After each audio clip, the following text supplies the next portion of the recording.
Science بتاتی ہے اور ہم خوش ہو کر ایسی چیزیں سنتے بھی ہیں، شیئر بھی کرتے ہیں کہ روزے کے طبی فوائد کیا ہے۔ طبی طور پر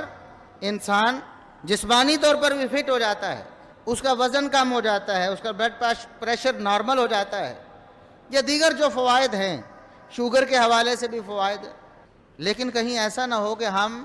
ان چیزوں کو سن کر اور دیکھ کر اسی طرف راغب ہو جائیں۔ دیکھیں بھوکے پیاسے تو کفار بھی رہ لیتے ہیں، ڈائٹنگ کرتے ہیں، پورا پورا دن نہیں کھاتے ہوں گے، اور مسلمان بھی ایسا کر لیتے ہیں۔ ڈاکٹر کے کہنے پہ ایک جو اس کا چارٹ ہے تجویز کردہ، اس کے مطابق اپنے آپ کو روک لیتے ہیں،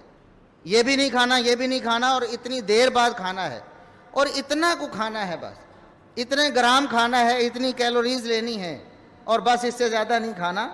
اپنی صحت کے لیے انسان کر لیتا ہے، لیکن کیا اس کو ثواب ملے گا؟ نہیں۔ اسی طرح اگر روزے میں اگر آپ کے پیش نظر یہ چیز ہوئی کہ اس سے مجھے طبی فوائد حاصل ہوں گے اور میں فٹ ہو جاؤں گا روزے رکھنے کے بعد، صرف اس نیت سے روزہ رکھ لیتا ہے تو احتساباً نہیں ہوتا، وہ اللہ رب العزت کی رضا کے لیے نہیں رکھا گیا۔ حسن نیت پر اسی لیے اسلام میں زور دیا گیا ہے، انما الاعمال بالنیات، اعمال ہیں ہی نیتوں کے مطابق۔ کتنا عظیم سے عظیم عمل ہے، نیت پر پرکھا جائے گا۔ اگر اس کی نیت بری ہے تو بڑے سے بڑا عمل بھی اللہ کے ہاں کوئی حیثیت نہیں، ضائع ہو جائے گا۔ چھوٹے سے چھوٹا عمل، ایک کھجور کا ٹکڑا اللہ کی راہ میں خرچ کرنا ہے، 1 روپیہ کسی کو دینا ہے، ایک اچھی بات کرنی ہے حسن نیت سے، تو اللہ رب العزت ایک رائی کو بھی پہاڑوں کے برابر، پہاڑوں سے بھی زیادہ اس کا وزن کر دیتا ہے حسن نیت کی وجہ سے۔ یہ بات بالکل ٹھیک ہے کہ جتنی بھی عبادات ہیں، نماز ہے، روزہ ہے، اور جتنی بھی عبادات ہیں، انسانوں کے لیے اخروی فوائد کے ساتھ ساتھ دنیاوی فوائد بھی موجود ہیں، لیکن انسان کے پیش نظر، ایک مسلمان کے پیش نظر صرف اللہ رب العزت کی رضا ہونی چاہیے، اخروی فوائد ہونے چاہیے۔ دنیاوی فوائد اللہ رب العزت نے اس کو دے ہی دینے، اس کو مل ہی جانے، لیکن اپنی نیت کو ٹھیک کرے۔ میں اکثر یہ کہا کرتا ہوں کہ نیت کو ٹھیک کرنا بہت معمولی عمل بھی ہے اور بہت بڑا عمل بھی ہے،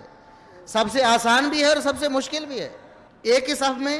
کھڑے ہونے والے لوگ، ایک ہی مسجد میں ایک ہی وقت میں نماز پڑھنے والے لوگ،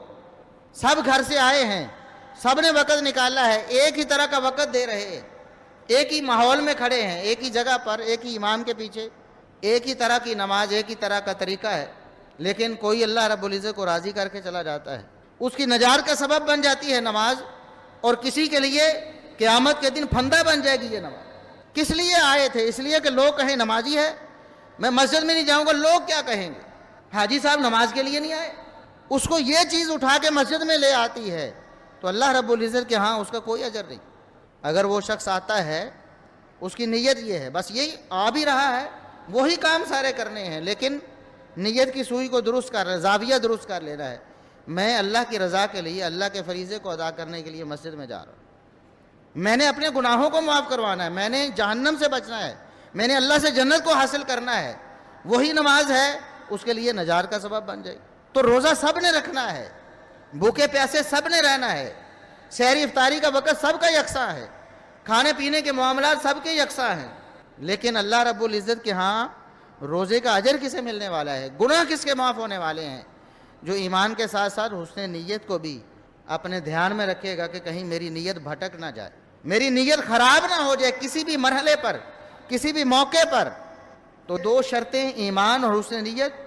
جب ہوگی تو اللہ رب العزت فرماتے ہیں روزے رکھنے کے بعد اس کے سارے گناہ معاف کر دیے۔